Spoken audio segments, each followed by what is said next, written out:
This program is brought to you by Emory University. Welcome everyone, and thank you for coming to this creativity conversation with pianist Donald Sosin, which is sponsored by the Center for Creativity in the Arts of Emory University. Let me introduce Mr. Sosin and then we will begin. A native of New York and a graduate of the University of Michigan and Columbia University, Donald Sosin is one of the premier international silent accompanists in the world.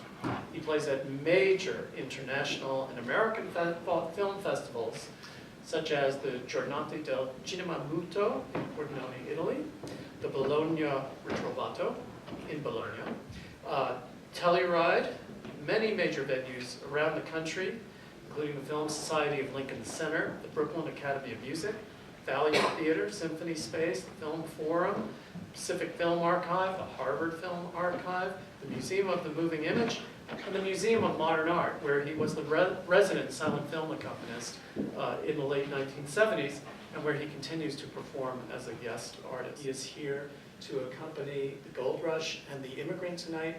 Please join me in welcoming Mr. Donald Sosin.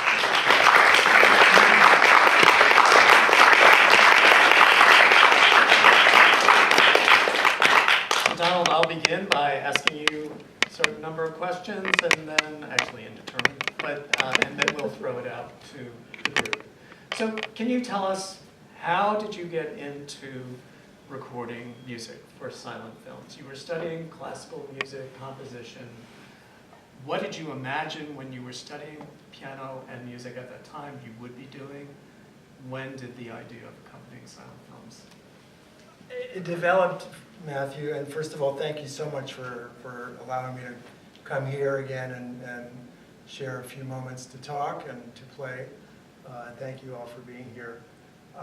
Anyway, I was in Ann Arbor playing for dance classes, for both jazz and ballet classes, and I think that was the beginning of trying to make sense of some sort of musical accompaniment for movement. Because I wasn't playing standard repertoire, I was simply improvising whatever came to mind for those classes. There was, I think, it just wasn't the nature of those particular classes that they needed to have, you know, Minsky and Tchaikovsky and the rest of the repertoire. So I was just making it up, and it was a lot of fun. I was learning ragtime, because my composition teacher, William Albright, was a specialist in ragtime and friends with William Balcom, who was another great proponent of ragtime and wrote a lot and played a lot of classic rag. So I started to learn that literature. And then one night in my dorm, somebody brought in a Laurel and Hardy movie on a projector, and I had been playing some dinner music for the hell of it. And it was just a natural segue to play for the movie, and I have no idea what I played. It was probably some ragtime. And I don't think I'd ever seen any Laurel and Hardy except little clips on TV. Back in the early 70s, or actually in the 60s and in the 50s when I grew up, there was very little silent film available to see except in things like Fractured Flickers, which was a syndicated TV show, and they would show Keystone Cops with cars racing around, and Hans Conried, the actor, would do voiceovers telling everybody how funny it was. And but that was it for silent films, unless you went to the Museum of Modern Art, where they had a guy named Arthur Kleiner who was playing there for the revivals of films in their collection. There were no international festivals.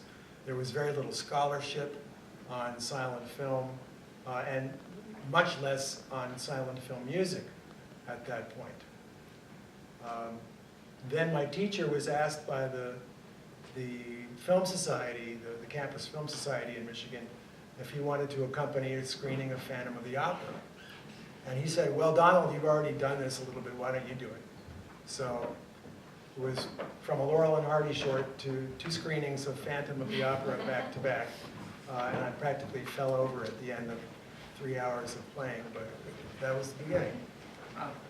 When you were in Michigan, you were studying composition? Yeah. Or I was a composition major, and I'd been studying piano since I was 4. And both classical piano, and then I was able to play by ear, so I was getting called to do theater work and play for singers in restaurants, and as well as the dance classes. Let me go back a bit. When did you start playing the piano and studying the piano? At 4, we had a piano in our house, and I was banging on it, so my parents gave me lessons. And Your parents were musicians? no, but passionate music lovers. They're in their 90s now, and they still go to a couple of concerts a week during the season. And so they exposed my sister and me to a lot of music. We played chamber music, we sang, we went to music camp for 2 or 3 years, and I met other young musicians and became very devoted to the idea of music as a possible career choice, even though my parents were not particularly enthusiastic about that, because they had heard, A, that musicians were neurotic, and that B, you couldn't make a living at it. So, or maybe they were neurotic because you couldn't make a living at it. Well, I'm glad you brought that up, because, I mean, I want to get back to the film music, but how have you made a living out of playing piano? Well, I joke that we have a stack of 1099s that's like this. I mean, I've only had a steady job for 2 years of my 40-year career, and that was, as you mentioned, arranging sheet music at Warner Brothers, where I sat at a desk and listened in those days on reel-to-reel tape recorders to whatever they were publishing, whether it was George Harrison or Richard Hell and the Voidoids or Bob Dylan or Joni Mitchell. And I would have to listen and transcribe every note of the recording so that little girls in Ohio could play it on their keyboards. And when it got to be the situation that all the songs were just punk rock and the left hand had nothing to do except going da da da da da da da da, I said, that's enough. I've had it. So I left that and went back to doing freelance theater work in New York. Which you've done a great deal of.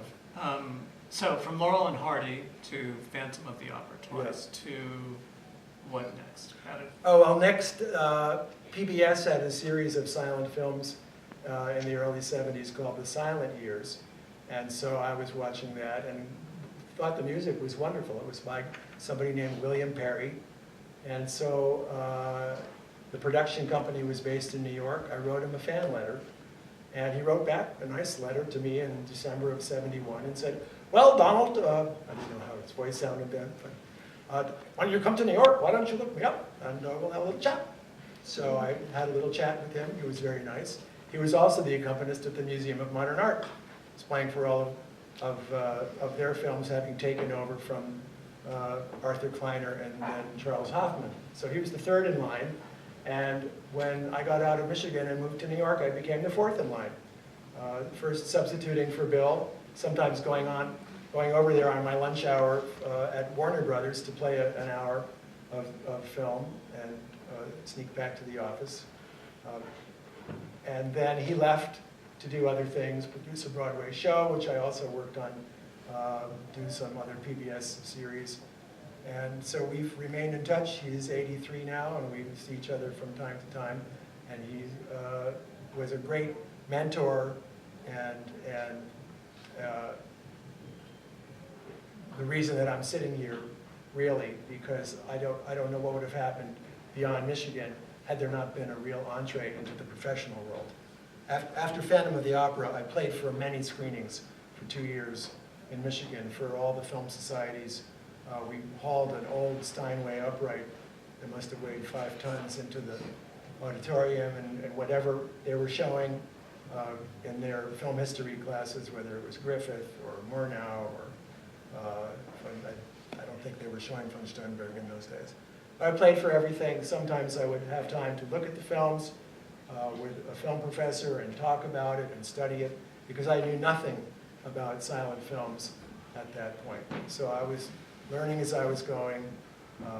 Some of the scores were available. There was music for Phantom of the Opera from Unau's Faust that was available.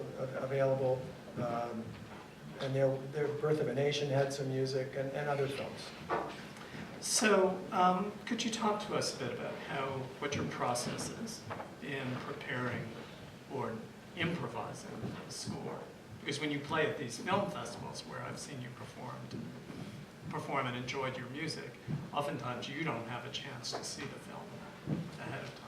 So could you talk about your process in both those instances where you do have a chance to research the film or at least watch it?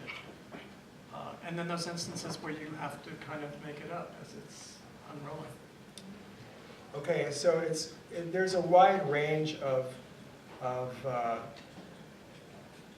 requirements in doing this kind of work. And on one side, it's sitting down to play for an audience for a film that I've never seen before. And on the other side, it's working at home in my studio and very meticulously scoring every moment of the film for an ensemble of piano quintet, let's say, as we'll hear in a minute.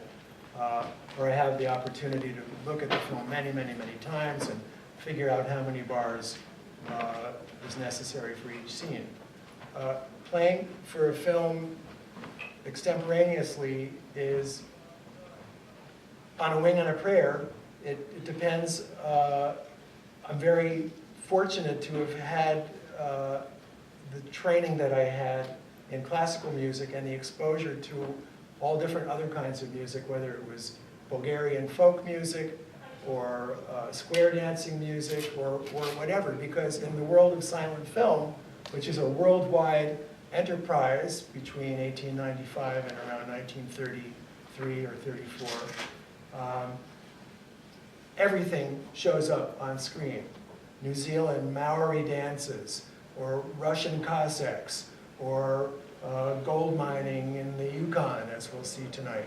So I have to have an entire universe of sound inside my consciousness to do this. So where does that all come from? It comes from a place deep inside of me that is infinitely creative, and it's inside all of you too. It's inside everything. It's a field of pure silence and pure potential, which physicists call the quantum field, or Eastern mystics or Vedic scientists call the field of pure consciousness. So out of that complete silence, it's a field where anything possible can materialize. A chair, it's what might come out of a white hole, a chair, a battleship, Matthew and his lovely wife, who is not here tonight. So out of that field, it's like you dip into that field. I practice transcendental meditation, so twice a day I dip into that field and I contact this field of infinite possibility, and out of that I can go here, I can go here, I can go here, I can go here.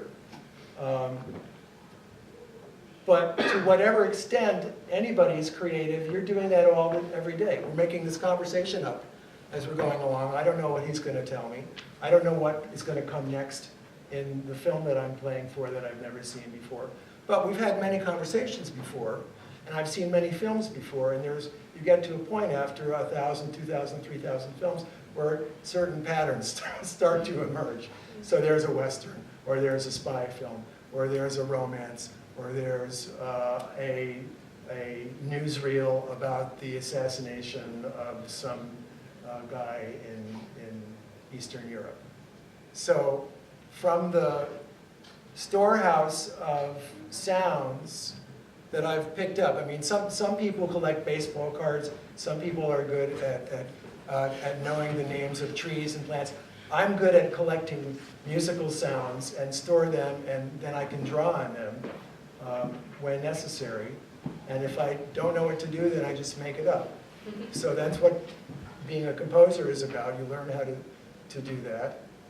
It's what studying improvisation at the keyboard, which is my main instrument, although I play a little bit of guitar, a little bit of recorder and bass.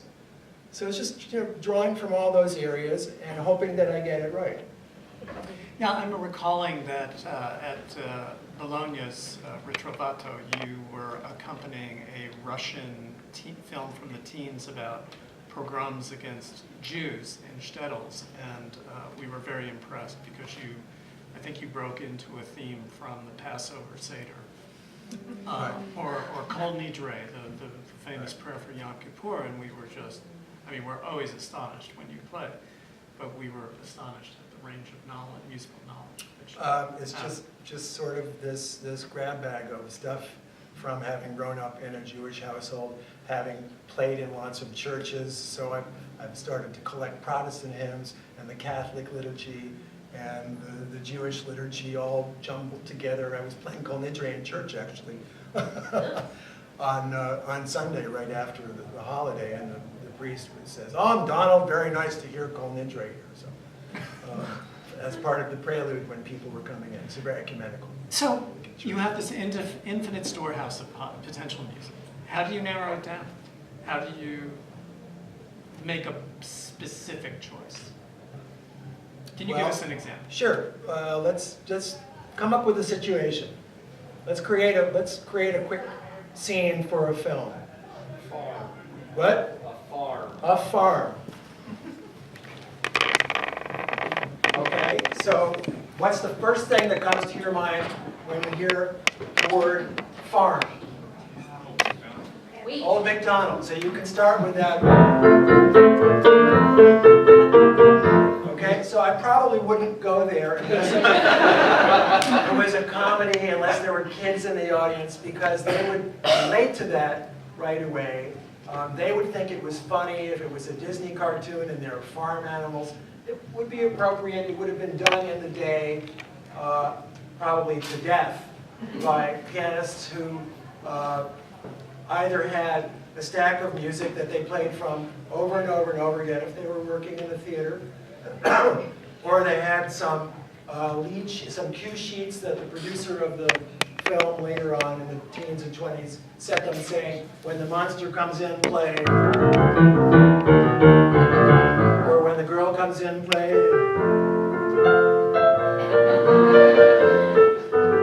So those kinds of things were in the public consciousness at that time, and they also filtered into what became the soundtracks for cartoons. If you listen to early Bugs Bunny and before that, the Disney cartoons, the Betty Boop cartoons, there's all these references to pieces in the classical and the pop repertoire.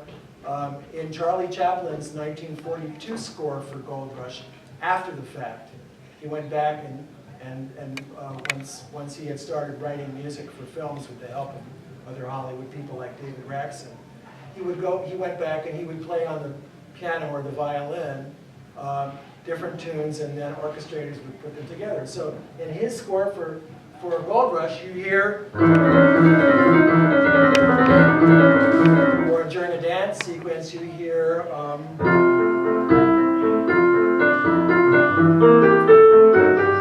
so neither of which I will play tonight. Because, well, just, so why do you laugh? Why were you laughing? I'm not playing it, not because I don't think it's funny, but because I think it will draw your attention away from the film. So, getting back to Old MacDonald, that is immediately in a farm situation. It'll be a farm, but it'll be a farm that we know, and we haven't ever seen this farm on screen before. So where is this farm? What? Wheat field. A wheat field. So it's not funny critters running around. It's maybe something like.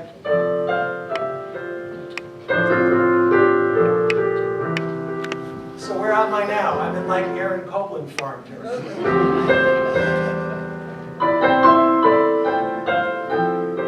So D.W. Griffith's Corner and Wheat. Anybody know that film? Anybody seen that film? So that's the kind of soundscape that I'm using for that film. I can't remember the theme, but it's like that. We can narrow down, we could say the farm is in Switzerland. And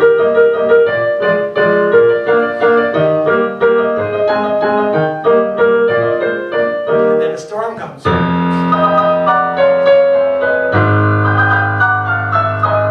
So those associations, you get that that's a storm because you've watched films for how many ever years you've watched films. And other people have done that already. So you saw, oh, so there's a storm, you know. That's a storm. This is not a storm. So we make, as we learn music by osmosis, listening to the radio, listening to our MP3s, we get this whole big catalog of associations between images and music, or just sound in general. And so my job is to just act as a filter and say, that, no, that, no. And it happens very, very, very fast. If I'm watching a film and I don't know what's going to happen next, and I'm sitting there, maybe I'm just treading water for a while. And then suddenly the door opens. Is it a good guy or is it a bad guy? It's the good guy, no. And then the heroine comes in.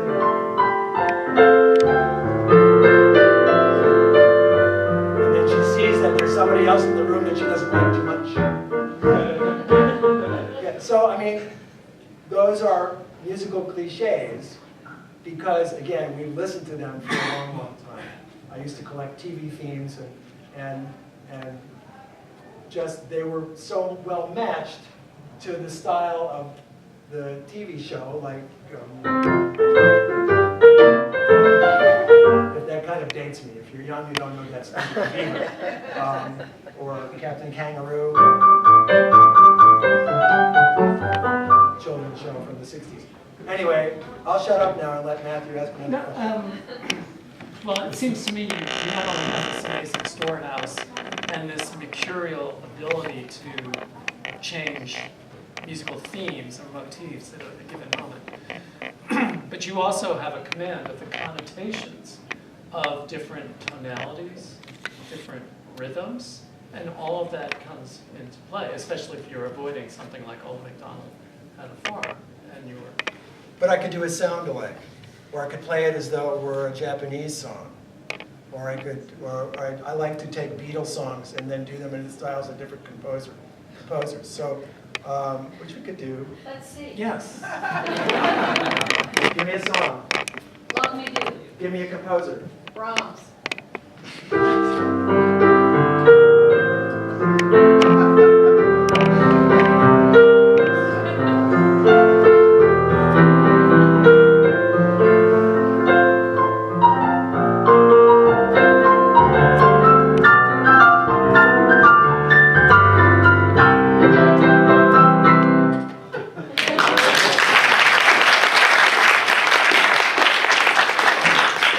Sgt. Pepper by Mozart.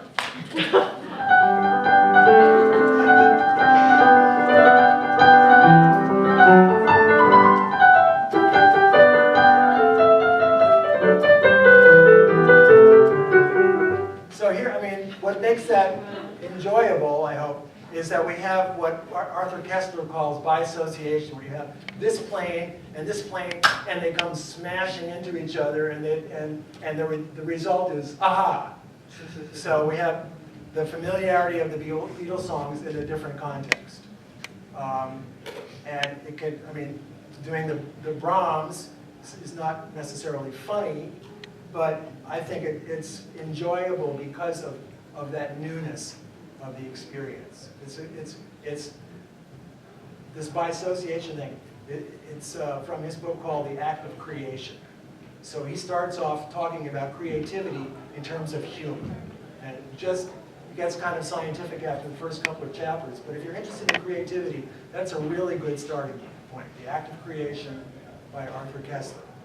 I've read a lot of other things on creativity. There's a wonderful book by an artist named Barbara Bonchek called Art, Consciousness, and the Veda. Veda being the scriptures from India, which for a long time were thought to be hymns to various deities, but more recently have been analyzed and talked about by Maharishi Mahesh Yogi of the Transcendental Meditation Movement and some of his scientists, to say that the Vedas are really a blueprint for the human nervous system, and that every single one of the deities, the devatas that are mentioned, in the Upanishads and in the Vedas and in the other Puranas and the Mahabharata are all part of our own physiology. And the qualities that are ascribed to those gods are within each one of us. So delving into those kinds of things, I think promotes creativity. Sitting down twice a day and doing nothing but feeling alert and happy inside promotes a feeling of being able to do this kind of silly stuff on the outside. I don't think if I were a really unhappy person that I'd be able to go here and go there. It's part of being a Libra. Are there many, I'm just curious, are there many other people who do what you do?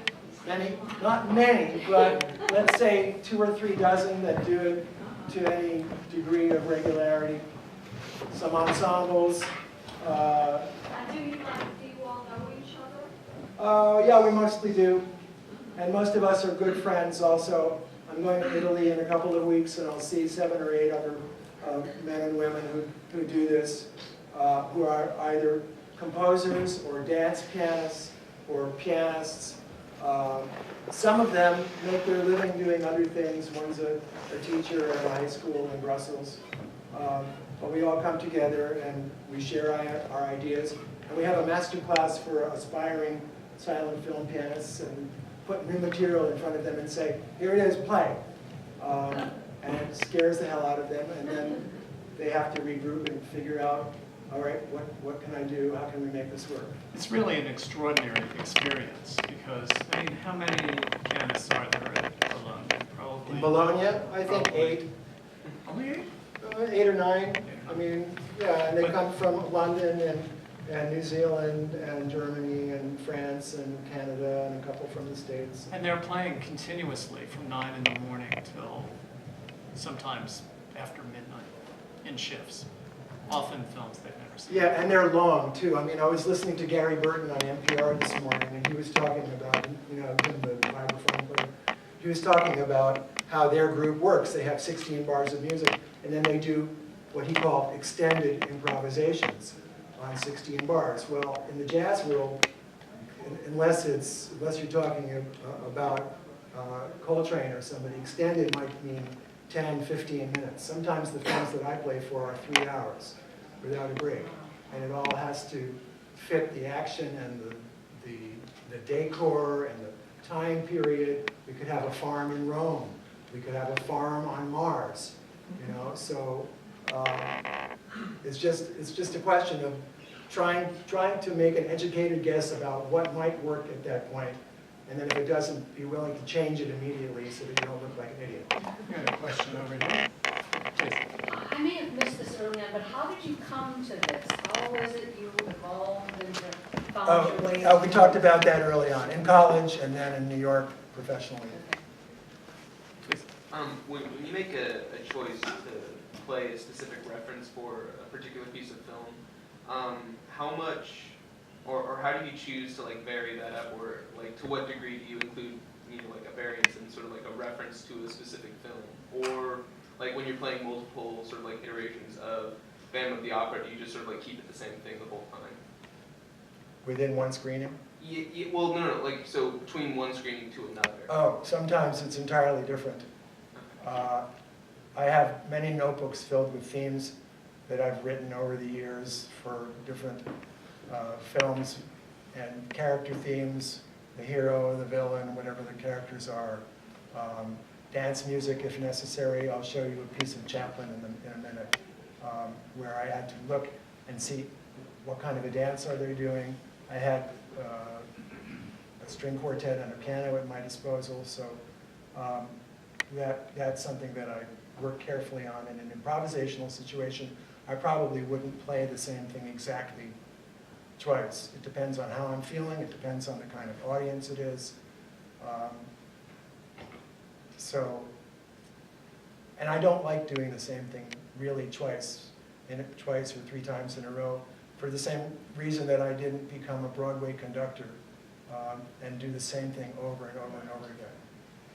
I played in Broadway pits for 10 or 15 years, and after about 2 months, for me, it got really old. because it wasn't creative enough. It was just a mechanical repetition of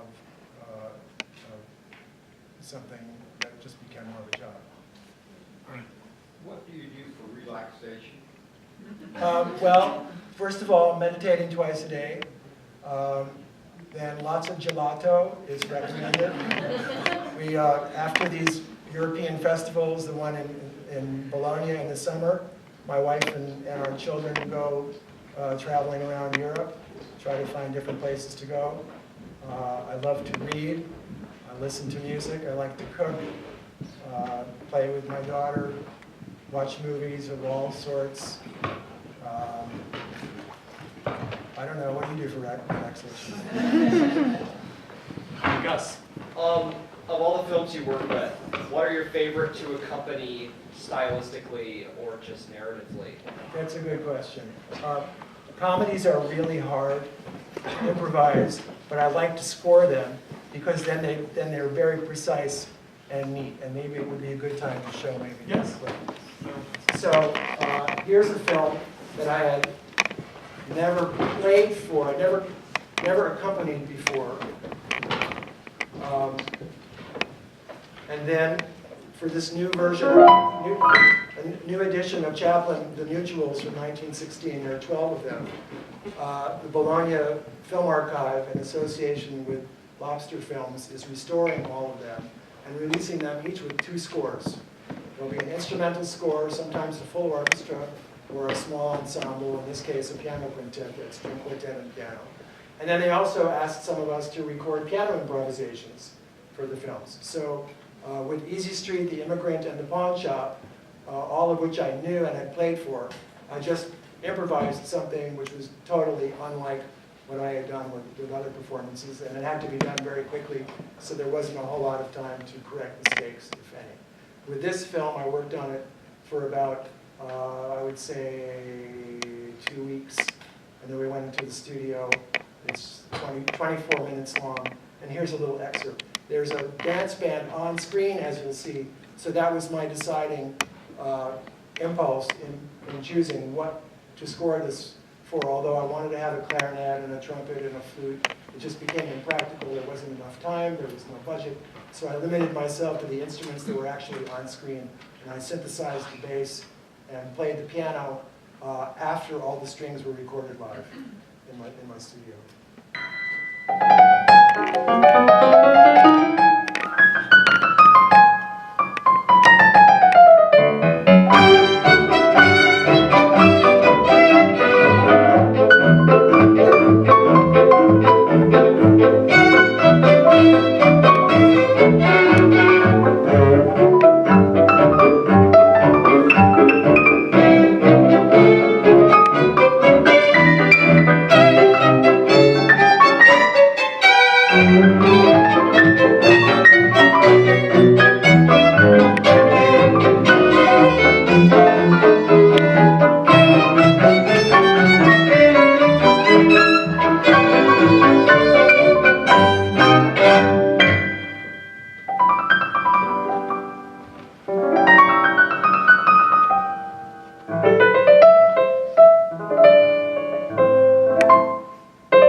Now, if you get the earlier David Shepard release of the Chaplin films, you'll hear a different score by Carl Davis, which is wonderful. And I got some of the timings of the music from him, but didn't use. I just used the tempo and the bar count, measure count, from his score. This piece, ba-da-ba-da-ba-ba-ba-ba, is not my own tune. It's a piece called "And They All Played Dixieland" from 1916, I think. And I read David Robinson's biography of Chaplin, and he interviewed one of those musicians on screen. He said, "Oh yeah, I remember playing that. We just played that tune over and over and over again." So I looked it up. It's online, as things are these days. And so I decided it would be nice to do that, even though Carl Davis's choice for this dance, which is an Irish jig of his own device, is also wonderful. And she's doing these kind of jiggy things, and that makes perfect sense. So one of the nice things about this genre of work is that there's no right answer very much of the time. And what might be right for one audience or one situation might differ, just as it was in the day where people were doing different things. You have said that, ironically, when you're playing or composing silent music, you said, "I'm often looking for ways to make the film accompaniment more silent, so that the disappearance of music would be perceived as an integral part of the film and not something forced on the listener." So how do you walk that tightrope? Well, hard to do in a comedy. When the orchestra stopped playing, and then they go like this, and Chaplin comes out, and then the conductor silences them. Then I had a choice. They're not playing on screen, so probably there's no reason for me to have them play. But the pianist can't be seen, so I just decided that I would have the pianist accompany him at that point, rather than simply leave it completely silent. And that was just a personal choice. Where what you're talking about that I said comes more into play is in very dramatic situations. And I think I have a clip of something like that here. This is a German film called Unter der Laterne, Under the Lamppost, by Gerhard Lamprecht, who was active in the 20s and then up to the 60s, and he founded the German Film Archive, the Deutsche Kinemathek, in the 50s, I believe. And they're having their 50th, I guess it was the 60s, they're having their 50th anniversary now, or is it the 75th? Anyway, so I did 4 of his films. They're all serious films, about 2 hours long. And in this clip, a woman has been thrown out of her father's house because she wants to hang out with her boyfriend. And so she's been put on the streets, and the boyfriend takes her in, but not for long, because she gets picked up by an agent for whom she is working as a dancer, and so once the boyfriend sees this, he throws her out too. So it's a progressively downward spiral, and I think in this situation, in this scene, there's just moments of silence. We'll see what happens here. Let's go back so we can see how we got to that. Oh, this is her father telling the police that you don't have to look for her anymore. He's discovered that she's the mistress of this agent, and so he's through with her.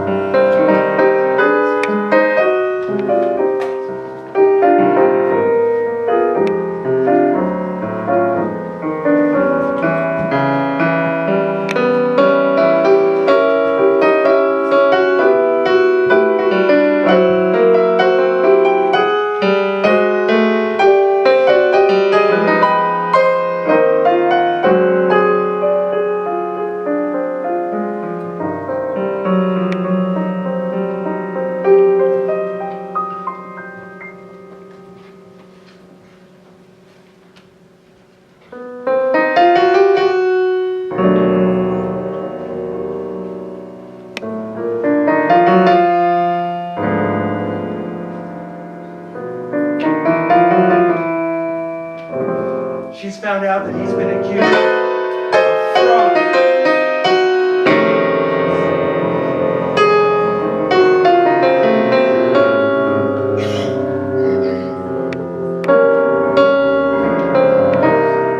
And he's just bought a gun.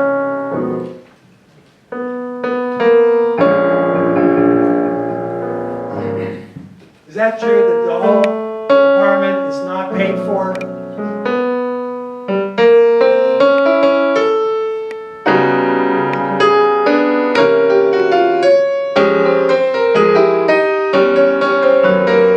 This is not real?